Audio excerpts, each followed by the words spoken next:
Clyde Caruana ma jridx ibiddel femtu qed jibqa' jinsisti li bil-mudell ekonomiku preżenti l-popolazzjoni f'pajjiżna se tisplodi għal 800,000 persuna u qed jibqa' jwaqqa l-kliem ta' Roberta Bela meta fil-famuża intervista tal-ħadd li għadda stqar illi l-popolazzjoni fil-5 snin li ġejjin se tiżdied b'70,000, 14,000 persuna kull sena għal total ta' 660,000 persuna. Malta se tibqa' tiżdied il-popolazzjoni?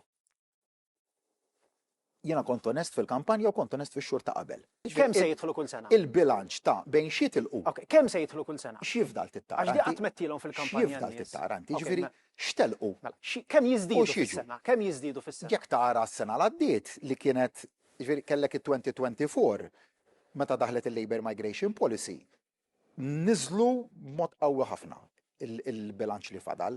2025 żdiedu b'14,000 sena sieħa.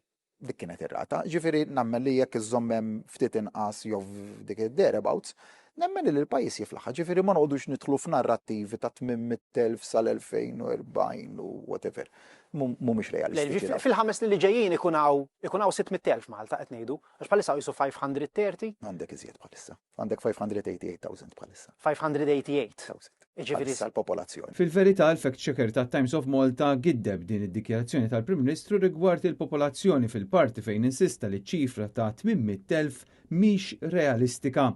Skont l-analiżi ta' Times bit-trend preżenti, it-800,000 se tintlaħaq sal-2040 li jfisser f'temp ta' 14-il sena u allura Roberta Bela jkun qed qarraq meta jippersisti jgħid li dan ix-xenarju mhux realistiku. Bil-konklużjoni tal-fact checker tkun li d-dikjarazzjoni ta' Roberta Bela nhar il-Ħadd illi għadda kienet falsa.